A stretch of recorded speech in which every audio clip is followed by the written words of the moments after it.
Good morning. Welcome to another episode of Mulligan Physical Therapy's channel. For all intents and purposes, you can refer to me as Brian, the PT guy. I'm Brian Mulligan. I'm the owner of Mulligan Physical Therapy in Pennsylvania. And we're fairly new to YouTube and new to doing videos, but we wanted to come out and give you some educational pieces on different aspects that affect our daily function, different conditions that people suffer with, and things that we can do to help you out to gain a better understanding of your condition that you might be dealing with, and also a few stretches and simple things that we can do to help you out along the way. So this morning I wanted to talk a little bit about back pain and what that does for our general population. So back pain is the most common complaint of any kind of irritation or pain that most adults have in our country. It's staggering the amount of different effects that people have with back pain. It's caused by many different reasons, and we're going to touch on a few of those things today just to go over a few things with you. So for those of you who are not very familiar with our spine, how our spine works, I'll give you a quick, very remedial anatomy lesson here this morning. I love anatomy. That's why I do what I do, but I'll show you a little bit here on this guy here. So our spine is made up of different sections of vertebrae. In our cervical spine, we have 7 vertebrae up here that incorporate the upper neck area. Then it goes into 12 thoracic spine, which is the mid-back all along the ribs, and then down into our lumbar spine, which most people are a little bit more familiar with, and there's 5 vertebrae down there that then go into your pelvis and your pelvic region, which can develop other issues down there that we may come back and do a little bit more about specifically in those regions at another time. But for all intents and purposes, anywhere along the spine we can have issues. Our spine is designed to be in a certain alignment with certain curves on it. So when we don't have those natural curves any longer, and in my personal opinion and with my personal experience of being a PT for many years, a lot of what I believe happens is we're just not very good at maintaining posture. So as we don't maintain posture, there's lots of different things that happen to our spine that can cause problems. So when it comes to spinal issues, there's many different issues and factors that can come into play. We can have disc issues, which is the discs and the cushioning in between each vertebrae that provide shock absorption throughout our spine throughout the day. There's vertebrae issues themselves from the bony part of it and the joints that surround those, each of the vertebrae as they connect to one another, that can cause problems there. And that can be something due to arthritis. It can be due to an alignment issue where it's shifting forward or back, off to the sides. If there's a tightness on one side, it can affect the mobility of that joint as well. So that would be the joint issue. And then there's also nerve-related issues, which can be caused by either the disc pushing on a nerve or the vertebrae themselves. If they're out of alignment, they can also put pressure on a nerve. And then another very, very common cause of back pain is just general back tightness, stiffness, muscle strains, muscle pains. And those also occur very often as a result of different alignment issues in what we're doing. So each one of them can kind of incorporate into one another and can affect one another, where you can have a multitude of different conditions that are causing the back pain, one kind of feeding off of the other. So there's lots of different variations that can happen to every individual. The biggest factor, though, as we talk about posture, as we go through our day, gravity is a very, very large force that's constantly pushing down on us, wanting us to go down further and further. And most of us are not able to respond to that because we kind of feel like it's a little bit too much work to overcome all of that. So we let gravity sink us down and cause different postural problems. If we are strong enough to fight against the gravity, we can rise up and fight against it and try to maintain a better posture throughout the day, which generally is going to give you a lot better result throughout your life and throughout your day if you're able to be a lot more aware of what your posture should be. So in my opinion, a lot of others may disagree, but I do believe that most of our back problems stem from postural issues. So I did do a postural video when it comes to workstations and sitting at a desk. I may review that again a little bit and go through some more postural issues there as well. But for today, I just wanted to talk about a few back issues and a few stretches that might help you get through your day if you are suffering from some back pain. So just to throw this out as a disclaimer, every back patient is different, every back condition is different, every individual is different. The way I approach therapy is I see everyone as an individual, and every individual has an individual need based on their particular condition. So when it comes to back problems, they can be very tricky to just throw out general exercises to do, because certain exercises may not respond well to each individual depending on what they're feeling. So as they scroll through YouTube channels and go online and try to Google different things of what to do when they're having back pain, I'm very cautious to recommend certain things because I don't know exactly what they're dealing with. Certain movement patterns may exacerbate symptoms, certain movement patterns may eradicate symptoms. So ultimately what we want to do is try to determine that, and that's our job as PTs, is to try to figure out exactly what is the cause of the pain and what movement patterns may or may not be helping or hurting. And therefore that can drive the treatment, the stretches, the different exercises that we do. In general, I don't think most of us really have a good core strengthening program that we follow for most of the day.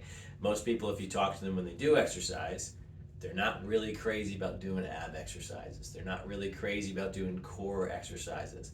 But unfortunately, most of us really need to do some type of core exercises because we abuse our spines, we abuse our bodies, there's a lot of wear and tear on them all day long, every day as we age. So developing a core exercise program is very vital to most people, even if they don't have any back problems. They may develop them at some point in their lifetime.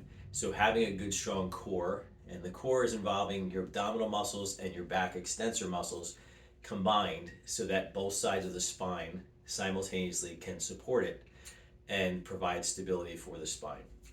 So when it comes to different stretches, different exercises, like I said, it really does depend on the condition and what's going on with each individual.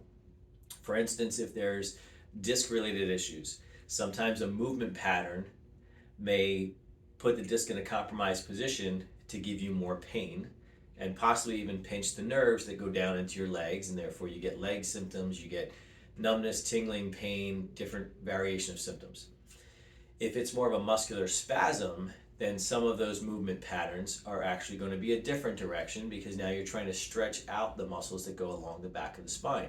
So in general, the back of the spine is where the muscles are going to tense up the most, and therefore they need to get stretched out and elongated so that the tension is off of the muscles and you can feel some relief. Now your body's job is to protect you from pain. Your muscles are there to protect you from pain as well as provide support. So what happens in a situation where you have pain, unfortunately, those muscles are tightening up to protect you, and it does help, but it also causes more of the muscle tension, muscle strain, and therefore can cause more of a problem. So it's kind of counterproductive at times, but its goal is to try to avoid more pain, but sometimes can create more in the meantime.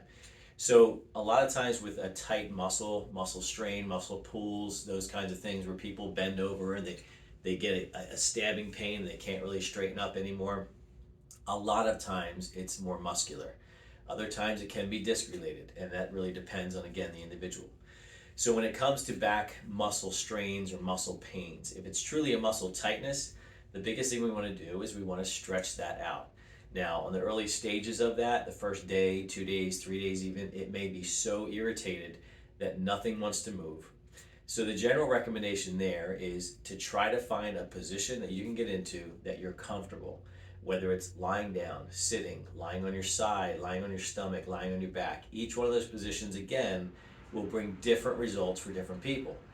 So there's not really a general, here's the one thing to do when you have back pain, unfortunately. But there are different things you can do when you're having back pain. So in those cases where there is muscle tension, muscle spasm, we generally want to get the muscle loosened up by stretching, some soft tissue massage, and also heat is generally a much better way to relax muscles. Now I have discussions all the times with patients between heat and ice. A lot of people have different theories on cold and heat, but when it comes to the mechanics and the physiology of what's happening, cold is generally going to constrict blood flow, so it's going to tighten things up, and heat is going to increase blood flow and help loosen things up. So when there's tightness in muscle, I personally am a much more a fan of heat for patients. Now, some people hate heat, some people hate cold. At the end of the day, if you can find something that works for you, that's the main thing. If we know there's muscle tension and heat would relax it more, but you choose to use ice because you like the numbing effects and it really gives you better relief, there's nothing wrong with that. But just keep in mind that when there's a lot of muscle tension, we do want to relax that. Best example is when you go out in the cold. You're not generally very relaxed if it's very cold out. Your muscles tense up. It's just a natural reaction. So when the ice is on you, you're having that same reaction. So it's very difficult to let the muscles relax and get into a relaxed state. The heat will help do that a lot better. Now with stretching, again, finding the right stretching is challenging sometimes. So when it comes to stretching, we want to make sure that we're trying to elongate any muscle in order to get that to relax and stretch out. When it comes to the spine, a lot of times, again, we're talking about the back extensor muscles, not really the abdominals that are very tight very often, as most of us can understand. So when it comes to the back extensors, what we want to do is we want to usually stretch across them into a flexed position or a bent position. So I'm going to show you a couple simple stretches for your back. Again, anything that causes pain, I usually tell my patients, back off and see how it is. So you're always kind of testing the waters when it comes to stretching or even exercises for your back. A general rule of thumb that I follow is that if you're doing a stretch and you're creating more pain as you're doing it, it's probably not the best stretch for you, or you may need a little bit more time before you can get into doing that stretch comfortably. So as we go through the stretches, the same thing would apply if you're watching this and trying to figure this out on your own. If you're doing a stretch and after a few times it does start to loosen up, it's probably going to be a comfortable enough stretch for you. If you're doing the stretch and you do 3, 4, 5 of them and you're having more pain each time you do it, it's probably not the best stretch for you.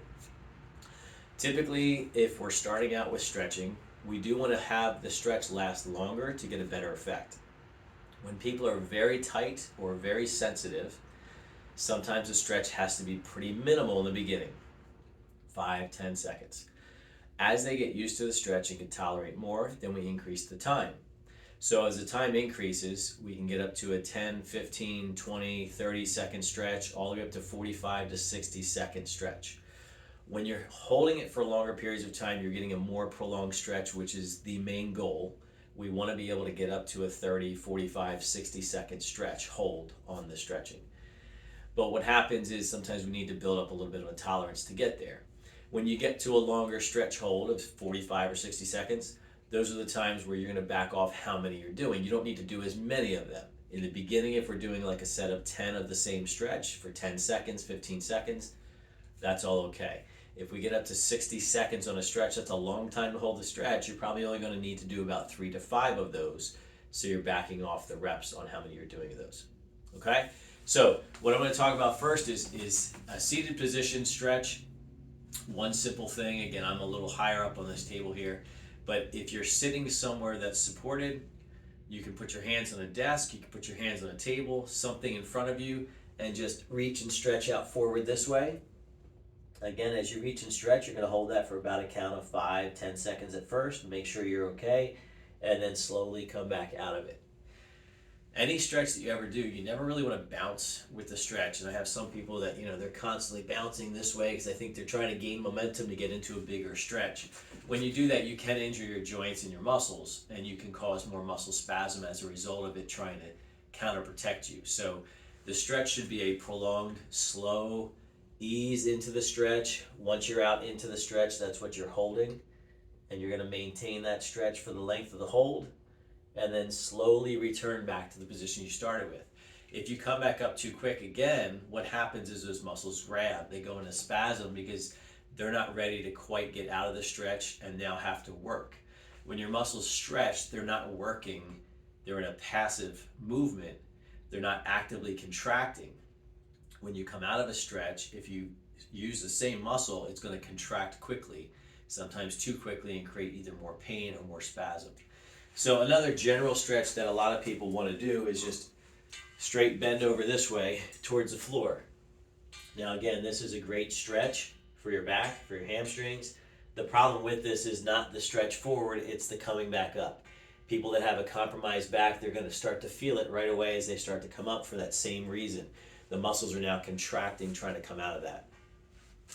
So another simple stretch of laying down, which a lot of people find this one very easy to do, is just a single knee to chest, we call it, where you bring one knee up towards your chest pull up this way, stay as flat as you can, and again do a 5, 10, or 15-second hold, about 5 to 10 on each side as you do them back and forth. Again, the slow movement pattern back and forth is very important because you don't want to cause spasms in your back as you're relaxing out of it.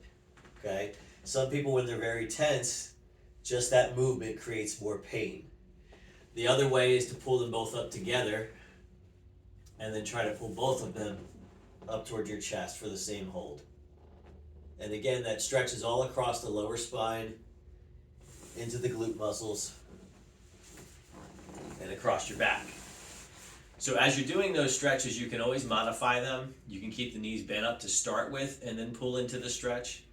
In the single knee to chest stretch, if the one leg is straight, you're going to get a better stretch on the opposite side. But if it's too much effort to go back and forth, you can leave the knees bent up. Another real simple stretch is a knee rock, side to side. So you're on your back, both knees and feet are together, and you're slowly rotating your hips off to one side. Again, doing a 5, 10, or 15-second hold. Coming back and go to the other side as well. So back and forth gives you a nice stretch across your lower back, trying to help loosen up those areas. There are some other stretches that incorporate using the spine into an extended period. And again, I'll demonstrate that now.